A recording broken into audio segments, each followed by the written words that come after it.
Guys, welcome back to my channel. ഇന്ന് തന്നെ നല്ല അടിപൊളി ഫുഡ് ഈറ്റിംഗ് വ്ളോഗാണ് കേട്ടോ. രാവിലെ തന്നെ നല്ല അടിപൊളി ഇടിയപ്പം മുട്ടക്കറി ആയിട്ട് അങ്ങ് തുടങ്ങിയിട്ടുണ്ട്. പിന്നെ ഉച്ചയെന്ന് പറഞ്ഞാൽ ഒരു 12 മണിയായിട്ടുണ്ടാവും. അപ്പോഴത്തേക്ക് നല്ല പയറും മത്തനും ഇട്ടോ, ഒരു എരിശ്ശേരിയും നല്ല ചിക്കൻ കറിയും വെളുത്തുള്ളി അച്ചാറും കൂടെ ഒരു പിടി പിടിച്ച്, പിന്നെ കുറച്ചൊരു വൈകിട്ട് 4 മണിയൊക്കെ ആയപ്പോൾ കുറച്ച് ചായയും പിന്നെ ഉണ്ണിയപ്പം ഇരിപ്പുണ്ടായിരുന്നു. ആകെ 3 ഉണ്ണിയപ്പം ഉണ്ടായിരുന്നു. അതിനകത്ത് ഒരെണ്ണം കഴിച്ച് വന്നപ്പോഴത്തേക്ക് നല്ല ടേസ്റ്റ് ഉണ്ട്. പിന്നെ ഒന്നും നോക്കിയില്ല, അരിയിരുന്ന ഒരെണ്ണം കൂടെ എടുത്ത് കഴിച്ച്. പിന്നെ മനസ്സോടെ ഒരെണ്ണം ബാക്കി വെക്കണ്ടായിരുന്നു.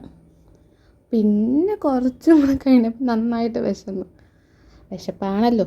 പിന്നെ കുറച്ച് മാഗി ഉണ്ടാക്കി. നല്ല ചൂടുണ്ടായിരുന്നു. ഇതിൻ്റെ അകത്ത് ആവി വറക്കുന്ന കാണുന്നില്ലെങ്കിലും നല്ല ചൂടുണ്ട് കേട്ടോ. പൊള്ളിയിട്ടാണ് ഈ കഴിക്കുന്നത്. എന്തായാലേ കഴിച്ചാൽ പോരെ. പിന്നെ അമ്പലത്തിൽ പോയിട്ട് വന്നപ്പോഴത്തേക്കും കുറച്ച് പായസം കിട്ടി, അതും കഴിച്ച്. ബാക്കി ഇരുന്ന ഉണ്ണിയപ്പം അതും കഴിച്ച്.